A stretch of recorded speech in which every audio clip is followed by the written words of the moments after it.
What's up everyone, today Drive Syndicate 13 has officially started, and I'm gonna be explaining in depth everything you need to know about this event. I've analyzed the cars, the rewards, the resource management, and tips and tricks to get far in this event and try to not get stuck on the beginning.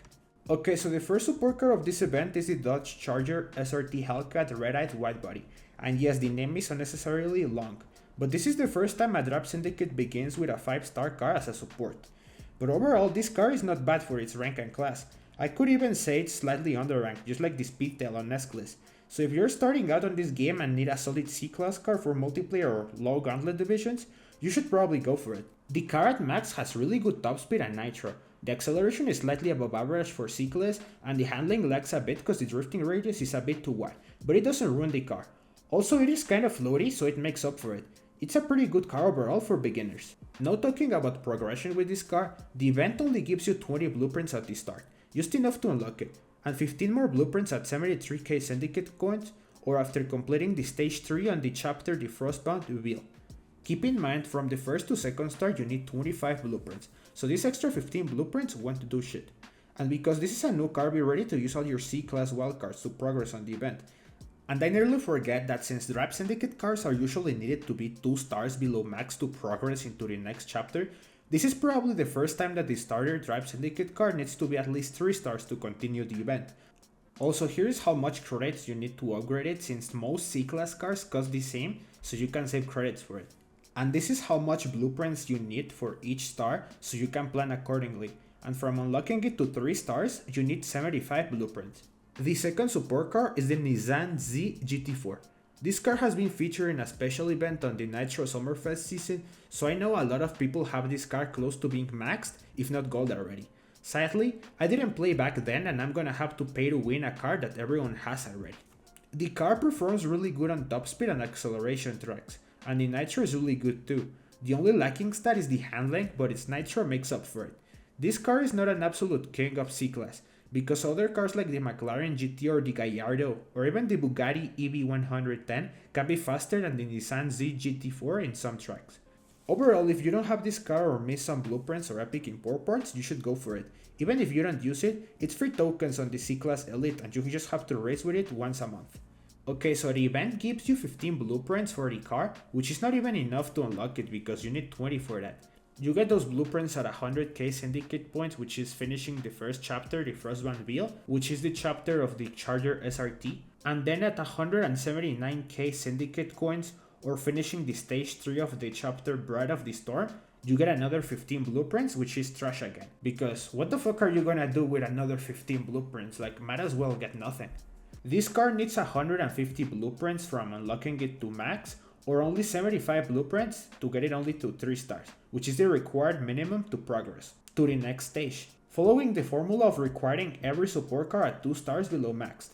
Also, here's how much credits you need to upgrade it on every stage. The third support car is the McLaren Solus GT. This mid to high-end B-class car at max has really good acceleration, handling and nitro, but it isn't a really competitive car because its top speed is low, but for every other stat it's great, and it's a really good car for touch drive.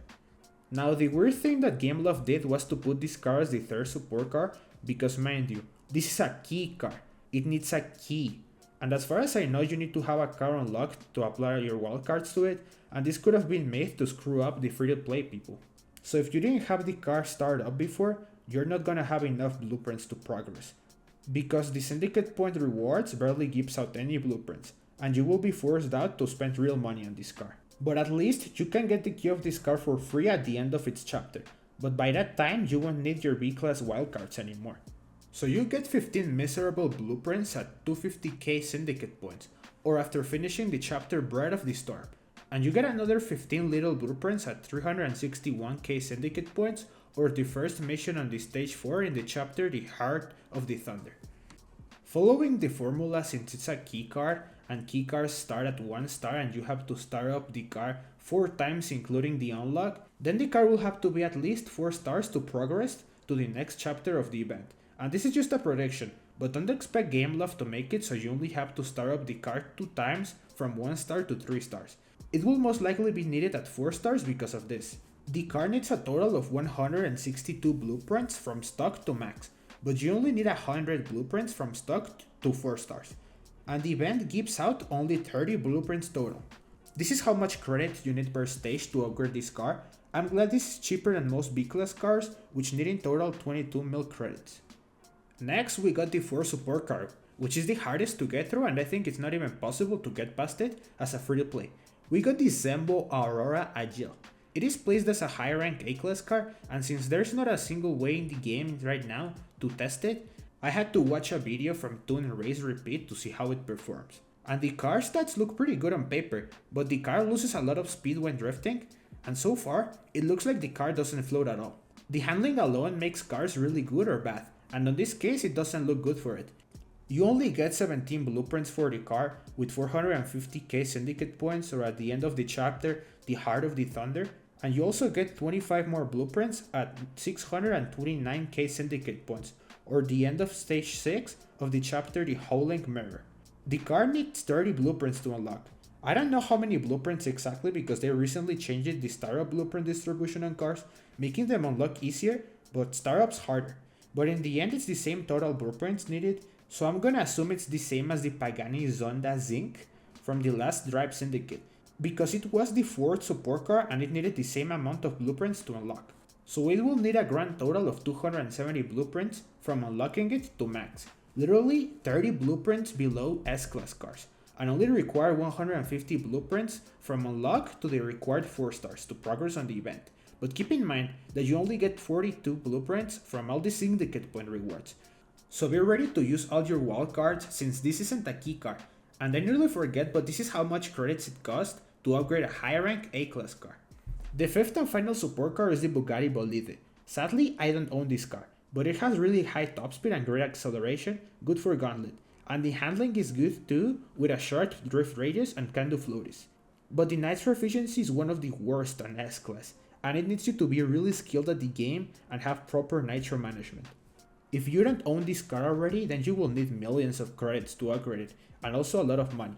You get 25 blueprints for free at 675k syndicate coins, or at the start of the stage 7 on the chapter The Howling Mirror. You also get 10 more blueprints at 813k syndicate points, or at the start of the stage 5 of the chapter Ashes of the Midwinter. And at the end of that chapter at 900k syndicate points, you get its car key. Finally, the Drive Syndicate 13's main car, the Koenigsegg Chimera. While I played with this car at max on the first Drive Syndicate missions, I've noticed a couple of things. The top speed is good, but it's not as good as other S-Class elite cars like the Jesko Absolute or the Vel 16. The acceleration is good for its class, but nothing crazy to the other Drive Syndicate cars. The handling is pretty smooth, and the nitro efficiency is great compared to the other S-Class elite cars. But the thing that I really hate is the floaty capabilities. This car has this cringe, awkward floaty that works, like yeah, but it isn't satisfying or floaty enough as other cars like the F5 or LBN. On wide corners you might have to punch drift more than once, like it doesn't drift like the other S-Class elite cars. And it just feels like it just doesn't want to float and it wants to stay glued to the ground. Just like the recent events for the Koenigsegg 1.1 and the CC850, those cars have the same awkward I don't wanna float drifting. Well, never mind guys, I just checked, the CC850 actually fucking floats better. It's just this cringy ass like fucking Koenigsegg 1.1 drift that it's like really similar to this car. Also, I feel like this car should not be ranked higher than the Jesko Absolute, but below it. And this should be the lowest rank S-Class elite, but yeah. Like just GameLab said fuck you, push out the Bolide from fucking this shit, the S-Class elite, and add this goofy ass car that cannot even fucking drift properly.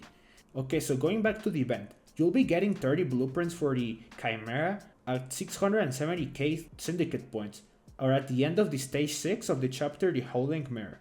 You also get 30 more blueprints at 900k syndicate points at the end of the chapter Ashes of the Midwinter. This gives start to the last chapter, The Rise of the Chimera, which consists of 3 stages. And after finishing them all, you'll have 1 million syndicate points. This rewards you with the Koenigsegg Chimera key, 2 epic import parts for it, and its Drive Syndicate decal.